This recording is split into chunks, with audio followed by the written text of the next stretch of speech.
Hey guys! Thank you di guys sa mga nag-follow na ako. Salamat kayo mga loves and sa mga nag-comment sad. So wala na ako na-replyan. Sorry, mga ko ninyo og dispensa. So salamat yung guys sa mga nag-follow. Wala ta mo na visit or wala ta mo na replyan sa inyong mga chat. Sorry kaayo pero salamat sa inyong mag-follow gyud and basta salamat. I hope nga nakasabot mo guys nga wala ko naka-reply pa, wala ko naka-visit sa inyo nga kay medyo busy-busy pa. O di ba? So pag may time ko kay mag-visit ko sa inyo ha and syempre inong-visit ako sa inyong page or sa inyong profile kay maglantaw ko sa inyong mga video dili man gud na dali kay kung maglantaw kag video example sa usa ka content creator so kinahanglan gyud nga humanon ang video dili kay wala pa na human ang video so mag-skip na ta and mag-react ta mag-comment bisan wala pa ta human og lantaw so dili jud na siya pwede so sa journey ni Mita kung nakaon ang imong dashboard kinahanglan jud nga lantawon nimo og tiwas ang video aya ka mo react og mo comment kay once nga dili nimo tiwason or mo react ka kadayon mo comment ka kadayon bisan wala nimo natiwas og lantaw dinha sa imuha ang kuan kanang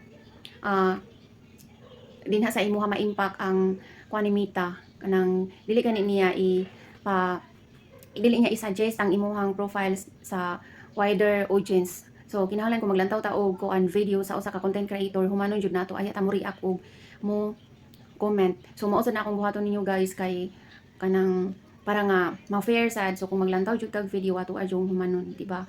And mausad na ang proper engagement.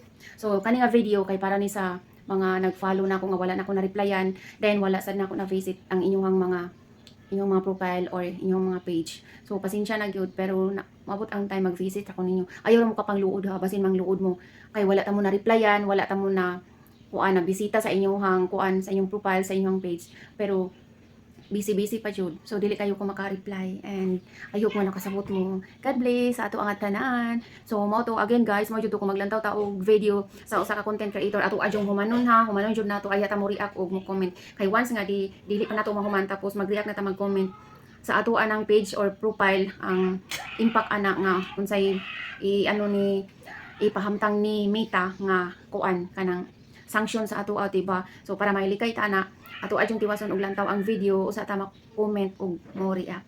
So God bless natong tanan guys. Salamat dai sa katong nag-share sa ako ang post labi na tong nag-share sa akong post nga katong video nako nga naay bunhok katong nag-video ko na sa talamnan. So salamat dai kayo guys mga love sa inyong pag-share. So dili ta mo mas specific or matag sa pero daghan kaayong thank you gyud sa inyong tanan. Salamat and nagkatawa lang ko guys kay naana ko'y basher na nag-bash na so anyways mas nagpasalamat ko sa nag-bash na ko thank you and kanang ayok sad kung mag-bash ta kanang perfect sa tadi bao so basta kay salamat jud